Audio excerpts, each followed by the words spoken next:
السلام علیکم ورحمۃ اللہ وبرکاتہ۔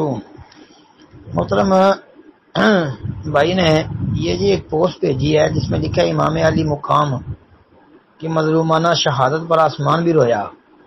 ام حکیم کے حوالے سے لکھا ہے کہ حسین بن علی کو جب شہید کیا گیا تو میں چھوٹی بچی تھی۔ اچھا جی، اس وقت آسمان کئی دن تک ایک جمے ہوئے خون کے لوتھڑے کی طرح سرخ رہا۔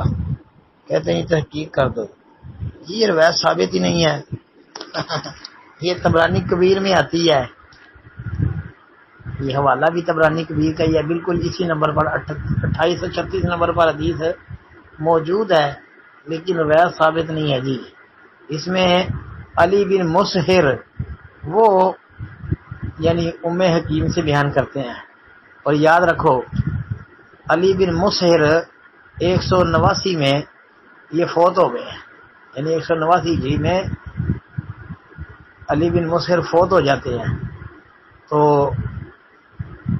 ام حکیم تک سند غائب ہے، علی بن مسہر کے بعد سند ہی غائب ہے۔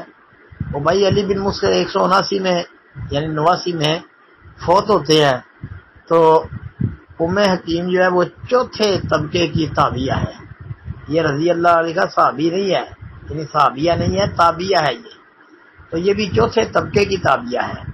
تو اس دوران بڑا لمبا سفر ہے جی، اس لیے یہ درمیان میں سند غائب۔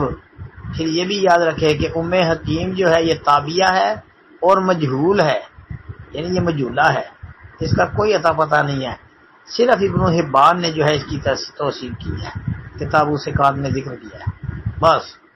اور ابن حبان رحمۃ اللہ علیہ کے متعلق اہل علم محققین ائمہ جو ہے یہ کئی بار وضاحت کر چکے ہیں کہ ابن حبان جو ہے یہ بھی متصاہل ہے، یعنی مجہور راویوں کی جو ہے وہ توثیق کر دیتے ہیں، مجہور راویوں کو ثقات کے اندر ذکر کر دیتے ہیں۔